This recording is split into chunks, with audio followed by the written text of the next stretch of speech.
Kevin nous le dit sur Facebook, plus tard si tu gagnes 50 000 € par an, ça servira à calculer ce que l'État va te piquer en impôt sur le revenu. Vous voyez, on a de l'humour ici. Bonjour Martin Andler. Bonjour. Vous êtes chercheur en mathématiques, professeur à l'Université de Saint-Quentin et président de l'association Animat. Et au cœur de l'actualité, il y a ces maths qui nous éveillent et qui éveillent la curiosité de la ministre de l'Éducation nationale, qui a bien compris que nous étions en retard dans les classements internationaux et qui veut faire en sorte que notre apprentissage soit plus connecté, plus en phase avec la réalité. Elle propose que ce soit plus ludique. Alors, vous, sur le fond, qu'est-ce que vous en pensez? Est-ce que le ludique, c'est une bonne chose? Et ça veut dire quoi?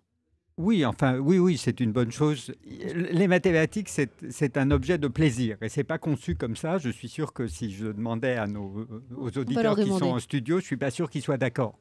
Mais il n'y a aucune raison que ce soit comme ça. Les maths, c'est marrant. Et ça devrait être communiqué, ça devrait être enseigné comme tel. Alors, est-ce que vous vous marrez en maths, les amis? Non, pas du tout.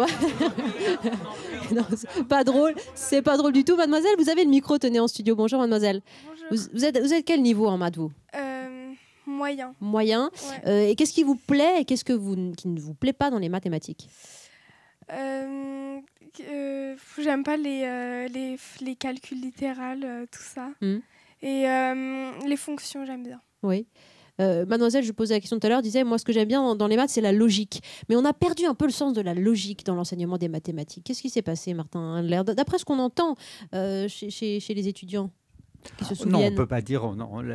L'enseignement de la logique reste présent. Vous savez, il y a toujours, on pense toujours que c'était beaucoup mieux avant. Alors, il s'est passé des choses, en effet. On a énormément diminué les programmes de mathématiques, on a énormément diminué les horaires de mathématiques. Et pourtant, malgré cela, les mathématiques sont perçues comme étant une discipline de sélection qui provoque une angoisse chez les élèves. C'est absolument clair. Et c'est un peu à cause de cette angoisse que c'est perçu comme étant...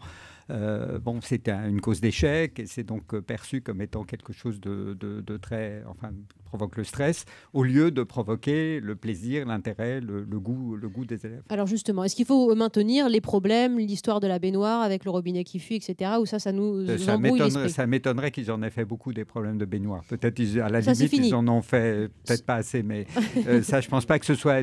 Non, c'est pas ça la question. Ce qui se passe, c'est que, d'un côté, on sait que les mathématiques jouent un rôle de plus en plus important dans nos sociétés. Il n'y aurait pas de ce studio, il ne marcherait pas s'il n'y avait pas des maths derrière, nos téléphones portables. Du codage informatique. Il y a du codage informatique, nos cartes de crédit ne marcheraient pas, Internet ne marcherait pas, mais aussi l'étude du réchauffement climatique, on ne saurait pas la faire si on n'avait pas des outils mathématiques. On ne pourrait pas envoyer des comètes, des fusées sur des comètes si on n'avait pas les mathématiques, etc. C'est tout ça qu'il faut mettre en avant, tout Alors, ce que vous dites. Il faut effectivement arriver à faire passer ça. Mais en même temps, on ne peut pas avancer en maths si on n'a pas maîtrisé un certain nombre d'outils.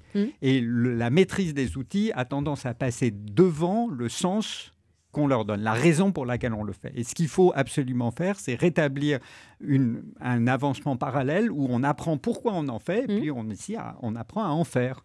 Parce que, la musique, c'est beau.